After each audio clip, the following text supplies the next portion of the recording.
500 টাকা দিয়ে শুরু করে লাখ টাকা আয়, শুনতে অবাক হলেও সত্য। স্বল্প পরিসরে মাশরুম চাষ করে আলোড়ন সৃষ্টি করেছেন কিশোরগঞ্জের সোহান কাদের। প্রতিদিনই মাশরুম তোলা যায়, 3 দিনের মধ্যেই এখান থেকে মাশরুম আবার হয়ে যাবে। নিজ বাড়ির ছাদে 500টি স্পঞ্জ বা বীজ দিয়ে ছোট পরিসরে শুরু করেন মাশরুম চাষ। নাম দিয়েছেন আলিফ মাশরুম সেন্টার। তারপর আর পেছনে ফিরে তাকাতে হয়নি তাকে। মাশরুমের এইটা একটা বৈজ্ঞানিক পদ্ধতির মধ্যে দিয়ে যায় সকল কার্যক্রমগুলা, যেহেতু মাটিবিহীন কাজ এটা। মাশরুম চাষে পরিশ্রম কম, লাভ বেশি। তাই সোহান কাদেরের দেখাদেখি অনেকেই আগ্রহ দেখাচ্ছেন মাশরুম চাষে। মাশরুমকে অনেকেই ব্যাঙের ছাতা বলে চিনেন। এটি চাষ করতে বেশি পুঁজির প্রয়োজন হয় না।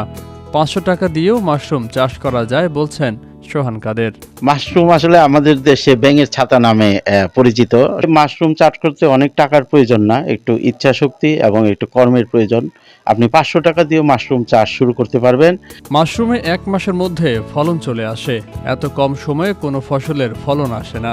মাশরুম চাষ করতে আপনার সময় লাগে হচ্ছে যে সর্বোচ্চ 1 মাস। 1 মাসের মধ্যে আপনার নতুন ফলন চলে আসে এবং এর চেয়ে দ্রুততম সময়ে কোনো ফসলেই ফলন আসে না। তাড়াইল উপজেলা কৃষি কর্মকর্তা আলিফ মাশরুম সেন্টার পরিদর্শন শেষে বলেন, সোহান সাহেবের যে মাশরুম ফার্ম, যেটা আলিফ মাশরুম সেন্টার, এটা ইতিমধ্যে আমরা এটা পরিদর্শন করেছি।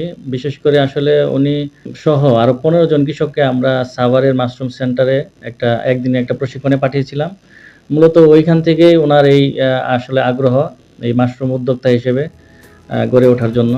পৃথিবীতে প্রায় 3 লাখ প্রজাতির মাশরুম রয়েছে। 300 প্রজাতির মাশরুম খাওয়ার উপযোগী। এর মধ্য থেকে 20 প্রজাতির মাশরুম বাংলাদেশে বাণিজ্যিকভাবে চাষাবাদ হচ্ছে। এই মাশরুমটাকে জনপ্রিয় করার জন্য প্রত্যেক মানুষের দোরগোড়ায় পৌঁছে দেওয়া, এটাই আমাদের উদ্দেশ্য এবং রূপকল্প। আমরা সপ্তাহে 7 দিন বিনামূল্যেই সকলের জন্যই উন্মুক্ত রেখেছি মাশরুম প্রশিক্ষণ। চাকরির পেছনে না ঘুরে নিজে উদ্যোক্তা হয়ে অন্যকে স্বাবলম্বী হতে পরামর্শ দিলে কমে আসবে বেকারত্ব, এমনটাই মনে করছেন সচেতন মহল।